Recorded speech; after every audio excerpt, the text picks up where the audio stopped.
तो हेलो दोस्तों, कैसे हैं आप लोग। उम्मीद करते हैं बहुत अच्छे होंगे और आपकी पढ़ाई भी बहुत जबरदस्त तरीके से चल रही होगी। तो आज का जो क्लास होने वाला है वो रहने वाला है मैथ का, जिसमें हम लोग मैथ का प्रश्नावली 3.2 डिस्कस करेंगे। प्रश्नावली 3.2 में भी हम लोग 2 क्वेश्चन डिस्कस करेंगे। आपका पहला, जिसमें आपका 6 क्वेश्चन है, उसके बाद दूसरा क्वेश्चन डिस्कस करेंगे। उसके बाद जो बच जाएगा तीसरा, उसको हम पार्ट 2 में कवर करने वाले हैं। तो यदि आप पहली बार हमारे चैनल से जुड़कर मैथ की तैयारी करना चाहते हैं, यूपी बोर्ड एग्जाम का, मैथ की नहीं बल्कि हर एक सब्जेक्ट की यहाँ पे तैयारी करवाई जाती है, तो आज का जो सेशन रहने वाला है वो मैथ का रहने वाला है। तो मैथ में आज हम लोग बहुत ही इजी वे में आपके क्वेश्चन को सॉल्व करेंगे और आपको बताएंगे कि कैसे प्रतिस्थापन विधि से क्वेश्चन को बहुत इजी वे में सॉल्व किया जाता है। क्योंकि आज का जो टॉपिक रहने वाला है वो रहने वाला है प्रतिस्थापन विधि।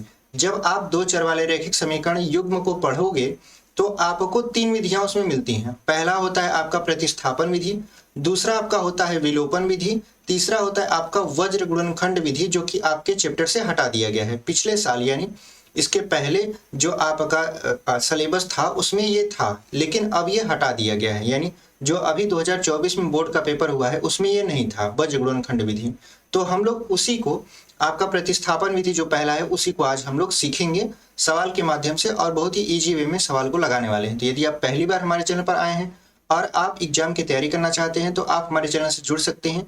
जुड़ने के लिए आपको कुछ नहीं करना पड़ेगा, जो आपका सब्सक्राइब का बटन है उसको आप दबा दीजिए और वीडियो पसंद आएगी तो इसे लाइक शेयर एंड अपने दोस्तों के जितने भी ग्रुप हैं उसमें आप सेंड कर दीजिएगा। जितने भी मीडिया प्लेटफॉर्म है वहाँ पे शेयर कर दीजिएगा, ताकि आगे भी लोगों को पता चले कि हाँ, इस चैनल पर आपका यूपी बोर्ड 2025 का एग्जाम का तैयारी करवाया जा रहा है। तो चलिए बिना देरी के वीडियो को शुरू करते हैं। देखिए, हमारा जो पहला टॉपिक होने वाला है आज का, वो रहने वाला है प्रतिस्थापन विधि से समीकरण युग्म को हल करना। इसमें जो आपका पहला क्वेश्चन है ये एनसीईआरटी की बुक का है। आप किताब प्रश्नावली 3.2 खोलेंगे तो आपको मिल जाएगा, ठीक है। दो चर वाले रैखिक समीकरण में उसका जो पहला प्रश्न है वो कुछ इस तरीके का है कि निम्न रैखिक समीकरण युग्मों को प्रतिस्थापन विधि से हल कीजिए। यानी इसको किस विधि से हल करना है, आपका प्रतिस्थापन विधि से। तो प्रतिस्थापन विधि क्या होता है, देखिए इसके नाम में ही इसका काम छुपा है। प्रतिस्थापन का मतलब होता है किसी जगह किसी चीज को एक जगह से उठाकर दूसरी जगह रख देना।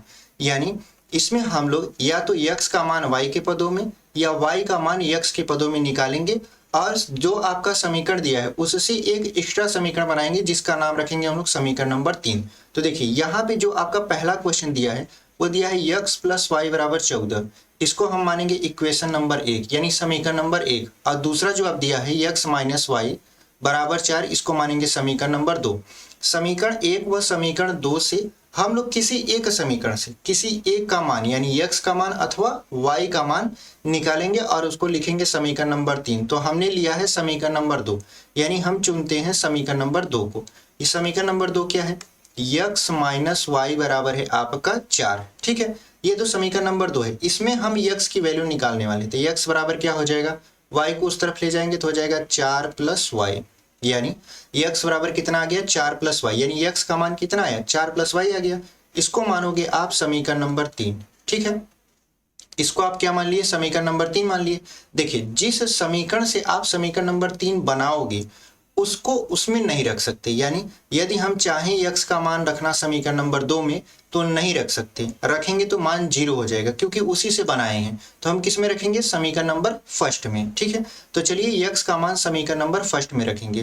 तो जब x का मान समीकरण नंबर 1 में यहाँ पे रखेंगे, यहाँ पे हम इसको ऐसे बना देते हैं। x का मान कहाँ रखने वाले हैं, समीकरण नंबर 1 में। तो x यहाँ पहले समीकरण नंबर 1 लिख देंगे, x + y = 14, ठीक है। अब x का मान यहाँ पे कितना निकाले हो, 4 + y। तो यहाँ पे रखो, यहाँ पे रखिए 4 + y बराबर कितना हो जाएगा, 14 हो जाएगा। अब देखिए 4 को पक्षांतर करिए उस तरफ, तो ये इधर हो जाएगा आपका y 2y और 4 उधर जाएगा तो हो जाएगा 14 - 4, ठीक है। यहाँ पे हो जाएगा आपका 2y = 10। अब 2 से 10 को काटेंगे तो 2 × 5 = 10, यानी y का मान कितना आ गया आपका, y का मान आ गया 5। ये y का मान आपका 5 आ गया। जब y का मान 5 आ गया तो इसको y का मान कहाँ रखेंगे, अब समीकरण नंबर 3 में। यानी y का मान कहाँ रखेंगे हम लोग, समीकरण नंबर 3 में रखेंगे। तो चलिए एक नया पेज ले लेते हैं। देखिए y का मान समीकरण नंबर 3 में रखेंगे तो यहाँ पे देखिए नया पेज, y का मान समीकरण नंबर 3 में रखेंगे तो y का मान कितना था, y का मान था 5, ठीक है। और समीकरण नंबर 3 क्या था, x = 4 + y, यही समीकरण नंबर 3 था। आप पीछे देखो, समीकरण नंबर 3 यही था।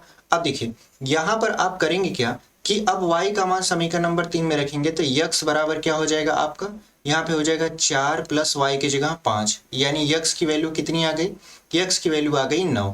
यानी जो आपका समीकरण था प्रतिस्थापन विधि से जिसको हल करना था उसमें x का मान कितना आ गया, 9 आ गया, और y का मान कितना आ गया, 5 आ गया। यानी x बराबर लिखेंगे 9, x बराबर कितना लिखोगे, 9 लिखोगे, और y बराबर कितना लिखोगे, 5 लिखोगे। यही आपका क्या है, उत्तर है। तो उम्मीद करते हैं आपको ये समझ में आया होगा। बढ़ते हैं आगे।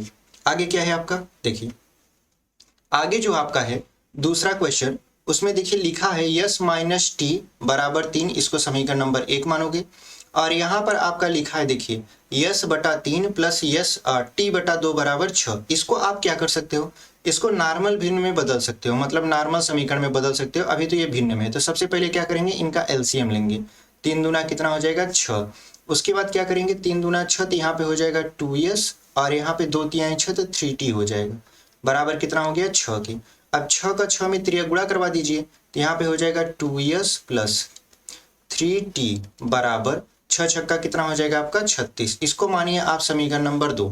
ठीक है, अब आप करिए क्या, देखिए जिसमें ईजी पड़ता है उसको आप मानिए समीकरण नंबर 3। तो देखिए समीकरण नंबर 1 से हमको समीकरण नंबर 3 बनाना ईजी पड़ेगा। कैसे, देखिए यहाँ पर लिखेंगे आप यस माइनस टी बराबर 3, जो कि समीकरण नंबर 1 है। तो यहाँ से यस की वैल्यू कितना निकालोगे आप, तो निकालोगे 3 प्लस टी, यानी टी को पक्षांतर कर दिए, ये बन गया आपका समीकरण नंबर 3। ये क्या बन गया आपका, समीकरण नंबर 3 बन गया। अब समीकरण नंबर 3 का मान कहाँ रखोगे, समीकरण नंबर 2 में, क्योंकि 1 में रख नहीं सकते, कारण 1 से ही तो समीकरण नंबर 3 बनाए हैं। तो अब आप मान रखिए इसका यस का मान कहाँ रखेंगे, समीकरण नंबर 3, समीकरण नंबर आपका 2 में। तो समीकरण नंबर 2 क्या था, 2s प्लस 3t बराबर 36, यही तो था। इसमें रखिए तो 2s की जगह पर कितना हो जाएगा, 3 प्लस, यहाँ पे प्लस t रख देते हैं, यहाँ ये प्लस है, ठीक है। उसके बाद क्या हो जाएगा आपका, यहाँ पे हो जाएगा 3t बराबर कितना है, 36 के, ठीक है।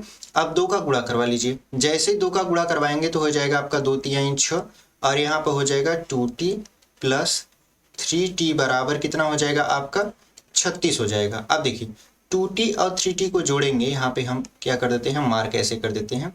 तो यहाँ पे 2t और 3t को जोड़ेंगे तो कितना आ जाएगा आपका 5t, और यहाँ पर ये जो 36 आपको दिख रहा है 36, इस 36 में से इस 6 को क्या कर देंगे हम लोग, घटा देंगे। तो जब 36 में से 6 को घटाओगे तो कितना मिलेगा, यहाँ पे आपको मिल जाएगा 30। यहाँ पे कितना मिल गया, 30 मिल गया। तो अब इधर बचा है 5, तो 5 से काट दीजिए 30 को, तो 5 6 30, यानी t बराबर कितना हो गया, t बराबर आ गया आपका 6 आ गया, ठीक है। t की वैल्यू जैसे ही आई आप क्या करोगे, इसका मान रखोगे समीकरण नंबर 3 में, और समीकरण नंबर 3 से आप यस की वैल्यू निकाल लोगे। तो चलिए समीकरण नंबर 3 में t का मान रखते हैं, तो समीकरण नंबर 3 आपका यहाँ पे है। तो यस बराबर कितना हो जाएगा, यस बराबर पहले समीकरण लिख लेते हैं 3 प्लस टी। अब देखिए यहाँ पर यस बराबर, यहाँ पे 3 प्लस टी की जगह कितना रखेंगे, 6 रखेंगे, तो 6 3 कितना हो जाएगा 9, यानी यस बराबर कितना आ गया, 9 आ गया। और टी बराबर कितना आया था आपका, टी बराबर आपका आया था 6। यानी ये जो सवाल हल हो रहा है ये किस विधि से हल हो रहा है, तो ये हल हो रहा है आपका प्रतिस्थापन विधि से। इसमें हम एक पद को दूसरे पद के रूप में प्रतिस्थापित कर दे रहे हैं, और बहुत ही आसानी से इसका आंसर मिल जा रहा है हमको। तो उम्मीद करते हैं आपको ये सारी चीजें समझ में आ रही होंगी। बढ़ते हैं अपने तीसरे प्रश्न में, ठीक है। देखिए तीसरा प्रश्न क्या है आपका, तीसरा प्रश्न यहाँ पे ब्लैंक पेज ले लिए थे क्योंकि हमें लगा कि शायद सवाल बड़ा हो जाएगा। तीसरा क्वेश्चन देखते हैं। देखिए तीसरा क्वेश्चन क्या है, तीसरा क्वेश्चन आपका यहाँ पे है आपका 3x माइनस वाई बराबर 3, और यहाँ पर है आपका 9 माइनस 3y बराबर 9। अब ध्यान दीजिए, इसको मानिए समीकरण नंबर 1, इसको मानिए समीकरण नंबर 2। अब समीकरण 1 व समीकरण 2 को यदि आप ध्यान से देखो तो समीकरण नंबर 2 में 3 कॉमन है, क्योंकि 3 से 9 भी कट जाएगा, 3 से 3 भी कट जाएगा, 3 से फिर 9 कट जाएगा, यानी ये भी कट जाएगा, ये भी कट जाएगा, ये भी कट जाएगा। तो 3 से काटिए इसको, यानी यहाँ लिखिए 9x माइनस 3y बराबर 9। 3 से काटेंगे 3 त्रिक का 9, यहाँ पे 3 से काटेंगे तो 1 बचेगा, और 3 से काटेंगे 3 त्रिक का 9, यानी ये बच गया आपका 3x माइनस वाई बराबर 3। ये आपका समीकरण नंबर 2 आया, ठीक है।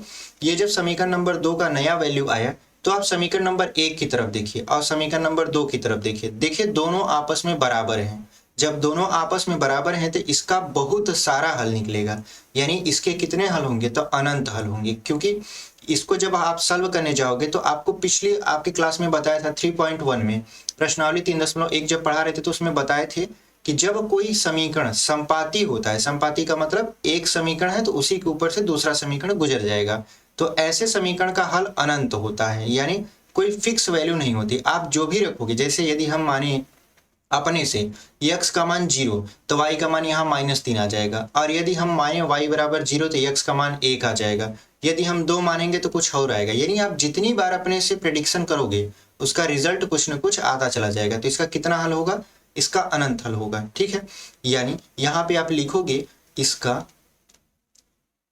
इसका अनंत हल होगा। आपको कुछ नहीं करना है, बस अनंत हल होगा। ठीक है, आपको इतना लिख देना है, बाकी आप छोड़ देंगे इसको, इसका कोई सलूशन नहीं है। आगे बढ़ते हैं, देखिए आगे क्या है। आगे फिर ब्लैंक पेज, चौथा क्वेश्चन देख लेते हैं। देखिए चौथा क्वेश्चन हमारा क्या है, यहाँ पे देखिए दिया है 0.2x प्लस 0.3y बराबर 1.3। ये बोर्ड पेपर के लिए बहुत ही इंपॉर्टेंट क्वेश्चन बन जाता है, क्योंकि चूंकि ये दशमलव में है और कहीं ना कहीं पिछले ईयर ये पूछा भी गया था। तो ऐसे क्वेश्चन में आपको घबराना नहीं है, दशमलव आपका लगा है तो कोई दिक्कत नहीं है, लेकिन ये सवाल बहुत ही सरलता से सॉल्व होने वाली है। देखिए कैसे, स्टेप बाय स्टेप। सबसे पहले हमारा काम है दशमलव हटाना। हम क्या करेंगे कि दोनों पक्षों में 10 का गुणा करवा देंगे। दोनों पक्षों में यदि 10 का गुणा करवा देंगे तो ये क्या होगा, दशमलव हट जाएगा। या ऐसे हम करें कि दशमलव से दशमलव काट दें, यानी ऐसे एक दशमलव से यहाँ दशमलव, ये दशमलव क्या हो गया, खत्म हो गया। ऐसे इस दशमलव को ऐसे काट दें तो ये क्या हो गया, दशमलव खत्म हो गया। तो नॉर्मली समीकरण बन गया। नॉर्मली समीकरण क्या बना है आपका, यहाँ बना है 2x प्लस 3y बराबर 13, और यहाँ पर बना है आपका 4x प्लस 5y बराबर 23। ठीक है, इसको मानिए इक्वेशन नंबर 1, इसको मानिए इक्वेशन नंबर 2। जब इक्वेशन 1 और 2 बन गया तो आपको क्या करना है, किसी एक समीकरण से समीकरण नंबर 3 बना लेना है। तो सबसे पहले हम समीकरण नंबर किससे बनाएंगे, 1 से बनाएंगे समीकरण नंबर 3। तो समीकरण नंबर 1 क्या है आपका, 2x प्लस 3y बराबर 13। तो यहाँ पे हम 2x को यहाँ रखते हैं और 13 इसको पक्षांतर करते हैं, -3y करते हैं। ठीक है, और x बराबर यहाँ पे देखें तो 13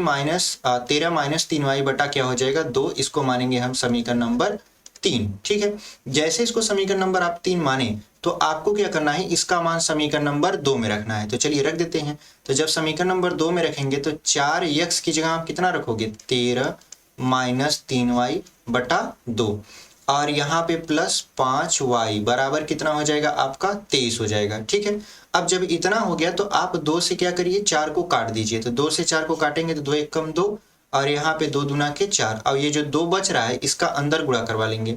अंदर गुणा करवाएंगे तो 13 दूना कितना हो जाएगा, 26, और 2 तिहाई कितना हो जाएगा, 6y, और प्लस कितना हो जाएगा, 5y बराबर 23 हो जाएगा। ठीक है, यहाँ पे 23 लिख देते हैं। अब क्या करना है आपको कुछ नहीं करना है, बस यहाँ पे थोड़ा सा अब और सॉल्व करेंगे, आपका आंसर आ जाएगा। देखिए 26 को अपनी तरफ रहने दीजिए, 23 को लाइए तो इधर हो जाएगा माइनस, और यहाँ पे देखिए यहाँ पर है -6y और है 5y। ठीक है, -6y प्लस 5y घट के कितना आएगा, -y को बराबर के उस तरफ लाएंगे तो +y बचेगा, यानी ये हो गया आपका y।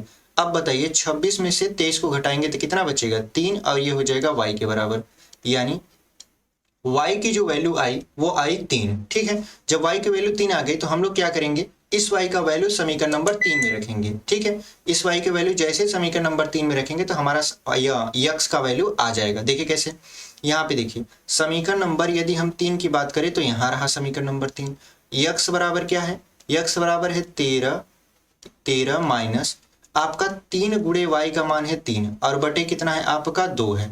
अब देखिए यहाँ पर x बराबर, अब 3 त्रिक का कितना हो जाएगा, 9। तो 13 में से 9 जाएगा, कितना बचेगा, 4, और 4 बटा 2 कर देंगे, काटेंगे तो कितना आएगा, 2 आएगा। यानी जो x की वैल्यू आ रही है आपकी वो कितना आ रहा है, 2 आ रहा है।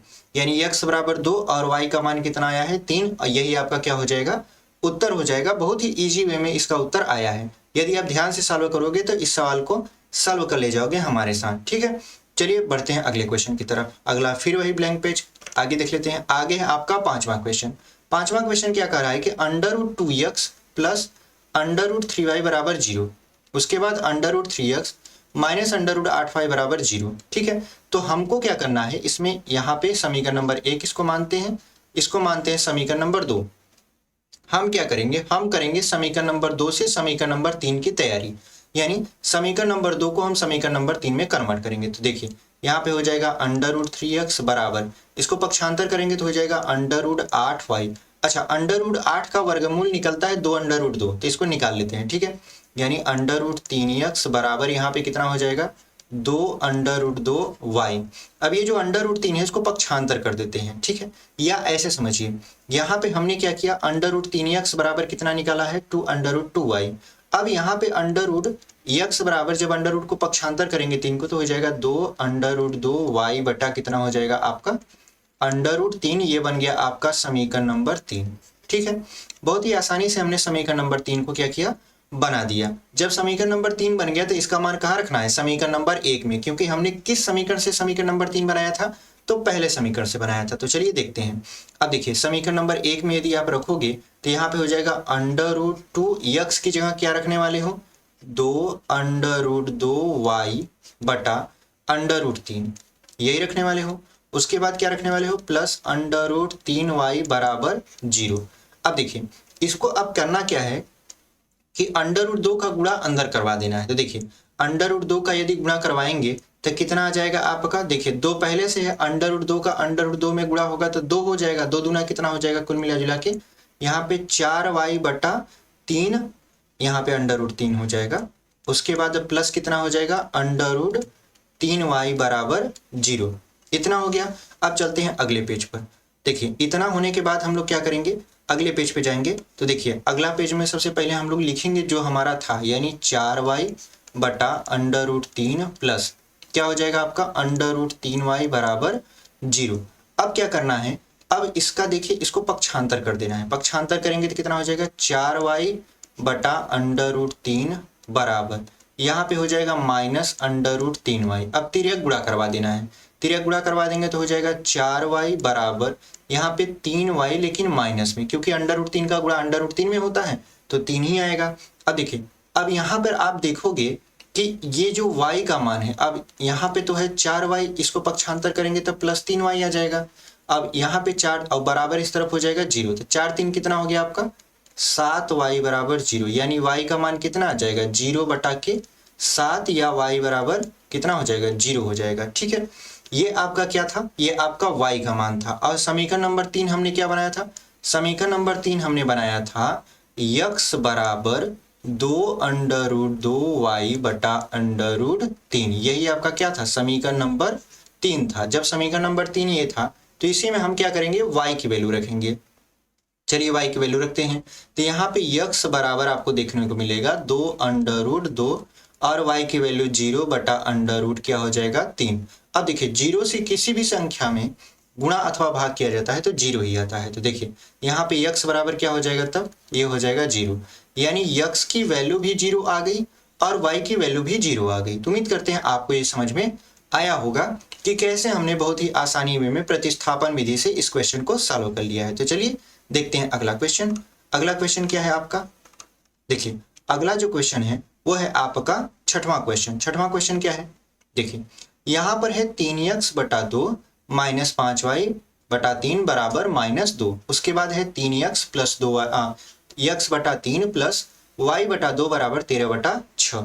अब देखिए इसको कैसे सॉल्व करेंगे, सबसे पहले इसको क्या करेंगे, साधारण भिन्न में बदलने की कोशिश करेंगे। तो साधारण भिन्न में पहले को बदलेंगे तो 2 और 3 का हमको लसा लेना पड़ेगा, तो क्या हो जाएगा आपका 6 हो जाएगा। तो 2 तिहाई 6, तो 3 त्रिका कितना हो जाएगा 9x माइनस 3 दूना 6, तो 5 दूना 10y बराबर -2। अब गुणा करवा दीजिए इसका, तो हो जाएगा आपका 9x माइनस 10y बराबर -12। इसको मानिए समीकरण नंबर 1। ऐसे समीकरण नंबर 2 का यदि आप गुणा करवाएंगे, मतलब लसा लेंगे, तो ये हो जाएगा कितना 6 हो जाएगा। 6 हो गया, तो 3 दूना 6, तो ये हो जाएगा 2x और 2 तिहाई कितना हो जाएगा 6, तो ये हो जाएगा 3y, यहाँ पे प्लस रहेगा, बराबर कितना हो जाएगा 13 बटा के 6। तो 6 से 6 हाई वाला का हो गया, कट गया। तो यहाँ पे क्या बचा आपका, यहाँ पे आपका बचा 2x प्लस 3y बराबर 13। इसको मानिए आप समीकरण नंबर 2। आपने समीकरण नंबर 1 व समीकरण नंबर 2 मान लिया। अब आप करेंगे क्या, अब आप करेंगे समीकरण नंबर 1 अथवा 2 से मान निकालेंगे समीकरण नंबर 3 का। तो हम लोग क्या करेंगे, हम लोग समीकरण नंबर 1 से मान निकालेंगे, किसका, समीकरण नंबर 3 से। समीकरण नंबर 3 को बनाएंगे किससे, समीकरण नंबर 1 से। तो ये हो जाएगा आपका यहाँ पे 9x बराबर 10 को पक्षांतर कर देंगे तो 10y माइनस 12 हो जाएगा। अब देखिए x बराबर कितना हो जाएगा, तब यहाँ पे हो जाएगा 10y माइनस 12 बटा के 9। ये आपका बना समीकरण नंबर 3। जब समीकरण नंबर 3 बन गया तो इसका मान कहाँ रखना है, तो इसका मान आपको रखना है समीकरण नंबर आपका 2 में, क्योंकि पहले से तो हमने समीकरण नंबर 3 बनाया है। तो चलिए समीकरण नंबर 2 में समीकरण नंबर 3 का मान रखते हैं। तो देखिए यहाँ पे यदि आप मान रखोगे तो देखिए 2x की जगह पर कितना रखोगे आप, 10y माइनस 12 बटा 9, और यहाँ पे प्लस कितना हो जाएगा, 3y बराबर कितना हो जाएगा आपका 13 हो जाएगा। अब देखिए 2 का गुणा करवा लीजिए, तो 2 का जैसे गुणा करवाएंगे तो ये हो जाएगा 20y माइनस 12 दूना 24, और 9 का 3 में गुणा करवा लीजिए तो 9 3 कितना हो जाएगा आपका 27y, और यहाँ पे बटा हो जाएगा आपका 9, क्योंकि हमने लसा भी ले लिया है तो बराबर हो जाएगा यहाँ पे 13 के। ठीक है, तो यहाँ तक आपको समझ में आया है। तो अब देखिए यहाँ पे 20y और आपका 27y कितना हो जाएगा, 47y हो जाएगा, और यहाँ पे माइनस 24 बराबर, अब देखिए 13 का 9 में गुणा कराएंगे तो 13 9 कितना होता है, 13 9 होता है 117। ठीक है, तो यहाँ पे हो जाएगा 9 3 27, और 9 1 कम 9 2 कितना होता है 11 होता है, तो 117 हो गया। अब देखिए इसको जब जोड़ेंगे आप तो यहाँ पे हो जाएगा आपका 47y बराबर 24 को 117 में जोड़िए तो 7 4 कितना हो जाएगा 11 हो जाएगा, 2 1 3 और कितना हो जाएगा, ये 4 हो जाएगा 1, यानी 141। यहाँ पे 47y होना चाहिए, हमने 4y लिखा है, कोई दिक्कत नहीं है। तो यहाँ पे हम लोग कर लेंगे 47y। अब 47 का यदि 3 बार पहाड़ा पढ़ें तो 47 यहाँ होता है 141, यानी y बराबर कितना आ जाएगा आपका 3 आ जाएगा। 47 यदि हम काटेंगे 141 को, चूंकि ये गुणा में उधर जाएगा भाग में होगा, तो 3 बार पहाड़ा पढ़ेंगे तो आपका क्या करेगा, ये आपका 3 बार में पूरी तरीके से कट जाएगा। तो हमने क्या किया, y का वैल्यू बहुत ही इजी वे में निकाल लिया। अब क्या करना है, इस y का मान समीकरण नंबर 3 में रखना है। तो समीकरण नंबर 3 हमने क्या बनाया था, हमने देखिए समीकरण नंबर 3 ये बनाया था, x बराबर क्या बनाया था, यहाँ पे कहाँ गया, यहाँ पे है। ठीक है, x बराबर हमने बनाया था यहाँ पे x बराबर बनाया था 10y माइनस 12 बटा के 9। तो ये आपका समीकरण नंबर 3 था, 10y माइनस 12 बटा के 9। इसको याद थोड़ा सा मेमोराइज करिए, उसके बाद अगला पेज पे चलते हैं। तो अगला पेज हमारा क्या होने वाला है, देखिए अगला पेज पर हम लोग क्या करेंगे, यहाँ पे x बराबर क्या था वैल्यू, 10y माइनस 12 बटा के 9। तो x बराबर y का वैल्यू कितना निकाले थे आप, तो 3 निकाले थे। तो y का वैल्यू जब 3 निकाले थे तो यहाँ पे y का वैल्यू रख दीजिए, तो यहाँ पे हो जाएगा 10 गुणे 3 माइनस 12 बटा के 9। तो 10 3 30 हो जाता है। तो 30 में से 12 को आप घटाएंगे तो कितना बचेगा, तो कहोगे 18 बचेगा। तो x बराबर कितना हो जाएगा आपका 18 बटा के 2। तो x बराबर कितना आ गया, तो 2 से काटेंगे तो 2 9 18। ठीक है, यहाँ पे 9 हो जाएगा, 9 से काटेंगे तो 2 आएगा। ठीक है, यानी जो y की वैल्यू है वो तो 3 आ गई, लेकिन x की वैल्यू कितना आया, x की वैल्यू आया 2। तो उम्मीद करते हैं आपको यहाँ तक समझ में आया होगा। बढ़ते हैं अपने अगले क्वेश्चन में। देखिए हमारा जो अगला क्वेश्चन है वो देखिए बहुत ही सरल होने वाला है, और ये बोर्ड एग्जाम का एकदम इंपॉर्टेंट क्वेश्चन है। इसको टिक करके रख लीजिएगा, क्योंकि हमने जितने भी क्वेश्चन हम बता रहे हैं वो सब टिक करके रख लीजिएगा, क्योंकि ये सारे क्वेश्चन ऐसे हैं जो कि बोर्ड एग्जाम में आने की इनकी संभावनाएं बहुत ज़्यादा हैं। जब आप रिवीजन हम करवाएंगे इसका तो उन्हीं क्वेश्चन को करवाएंगे जिनकी संभावनाएं बहुत ज़्यादा होती हैं। इस साल जितने भी लोगों को टिक लगवाए थे, यानी जो ऑफलाइन में जितने भी लोग पढ़ते थे उनको जितना भी टिक लगवाए थे उसका 80%, 80 नहीं 90% आप पेपर मैच करके देखा हमने, उसमें से सारे क्वेश्चन आपके मैच कर रहे थे। ठीक है, तो दूसरा क्वेश्चन जो है आपका बहुत ही इंपॉर्टेंट है इस प्रश्नावली का। तो चलिए दूसरा प्रश्न देख लेते हैं। दूसरा प्रश्न क्या है आपका, देखिए दूसरा प्रश्न कह रहा है कि 3x 2x प्लस 3y बराबर 11 और 2x माइनस 4y बराबर माइनस 24 को हल कीजिए। पहले तो इसको हल करना है, अब किस विधि से हल करना है ये नहीं कहा है, बस कहा है हल कीजिए, और इसमें यम का मान ज्ञात कीजिए जिसके लिए y बराबर mx प्लस 3 हो। जब आप क्लास 11th में जाओगे यानी 11 में जाओगे, निर्देशांक ज्यामिति नाम का एक चैप्टर मिलेगा आपको, उसमें y बराबर mx प्लस c नाम का एक फार्मूला मिलेगा जहाँ पे आप पढ़ोगे कि वाई अक्ष पर कटा अंतःखंड सी है, ठीक है, तो उसको वहां पे डिस्कस करेंगे। फिलहाल जो यहाँ पे है उसको डिस्कस कर लेते हैं। तो देखिए यहाँ पर आपका क्या हो गया, यहाँ पर पहले लिखेंगे 2x प्लस 3y बराबर कितना है 11, इसको मानेंगे समीकरण नंबर 1। उसके बाद क्या करेंगे, यहाँ पे देखिए 2x माइनस 4y बराबर कितना है -24 है। अगर आप ध्यान से देखो तो इसका यहाँ पे इसको मान लेंगे समीकरण नंबर 2, ठीक है। इसको हम लोग विलोपन विधि से सॉल्व करने वाले हैं, क्योंकि देखिए पेपर में जब ये क्वेश्चन आएगा तो ये नहीं कहेगा कि इसको विस्थापन विधि प्रतिस्थापन विधि से सॉल्व कीजिए और यम का मान निकालिए, नहीं, ऐसा तो इस सवाल में नहीं कहा है। तो जिस विधि को आप बहुत अच्छा मानते हो, मतलब जॉन बहुत ही शॉर्ट कट में आपका सवाल का हल कर देता है, उस विधि को आपको लगाना है, ना कि प्रतिस्थापन अथवा विलोपन, जो आपको अच्छा लगेगा। तो इसमें हम विलोपन को लगाएंगे। विलोपन का मतलब होता है एक पद को लुप्त करना। इससे पहले वाले आपका प्रश्न में हम विलोपन विधि बताए थे आपको कैसे सॉल्व करना है उससे। तो यहाँ पे हम क्या करेंगे, इसका एक पक्ष बराबर है लेकिन कट नहीं रहा है, तो कट नहीं रहा है तो हम लोग क्या करेंगे, घटा देंगे। तो घटाएंगे तो ये माइनस हो जाएगा और ये प्लस हो जाएगा, और ये माइनस तो क्या हो जाएगा प्लस। यानी जब आप घटाते हो अपने से, तो यदि प्लस है संख्या तो उसको अपने से क्या कर दोगे माइनस, और यदि वह माइनस है तो अपने से क्या कर दोगे प्लस कर दोगे। और यहाँ आपको लिखना भी पड़ेगा हिंदी में घटाने पर, तब जाके एग्जामिनर समझेगा कि हाँ सही किया है। यहाँ पे घटाने पर अब देखिए यहाँ पे ये जो 2 था वो तो प्लस में है, लेकिन ये माइनस में हो गया तो ये कट जाएगा। अब देखिए ये प्लस आपका 4 हो गया, पहले माइनस था लेकिन अब क्या हो गया प्लस हो गया। यहाँ पे 3 प्लस में है तो जोड़ेंगे तो कितना हो जाएगा 7y हो जाएगा। अब ये 24 और 11 जोड़ेंगे तो कितना हो जाएगा 35, क्योंकि 24 प्लस में हो गया। तो 7 पचे 35, यानी y की वैल्यू कितना आ गया, y की वैल्यू आ गया 5। अब इस y का वैल्यू आप समीकरण नंबर 1 में रखिए अथवा 2 में रखिए, आपका उत्तर क्या करेगा x का जरूर आएगा। तो हम इसको मान लेते हैं समीकरण नंबर 1 में रखेंगे। तो हम लिखेंगे y का मान, यानी y का मान समीकरण नंबर कहाँ रखने पर, समीकरण नंबर 1 में रखने पर। तो जब समीकरण नंबर 1 में रखेंगे तो क्या हो जाएगा यहाँ पे, तो 2x प्लस और यहाँ पे 3 y की जगह कितना रखेंगे 5 बराबर 11, तो 3 पचे 15 हो जाएगा। तो यहाँ पे देखिए इसको सॉल्व कर लेते हैं हम लोग बहुत इजी वे में। तो यहाँ पे हो जाएगा आपका 2x प्लस 15 बराबर 11। अब 15 को पक्षांतर करिए इस तरफ, तो क्या हो जाएगा आपका 2x बराबर 11 माइनस 15। अब 15 को 11 में से घटाएंगे तो कितना बचेगा आपका -4 बचेगा।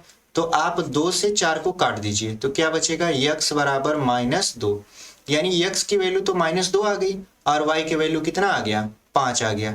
अब इसी का यूज करके हम लोग क्या करेंगे, इस y बराबर mx प्लस 3 जो लिखा है उसमें m का मान निकालेंगे, क्योंकि हमें y का मान भी पता चल गया है और x का भी मान पता चल गया है। तो चलिए रखते हैं, ठीक है।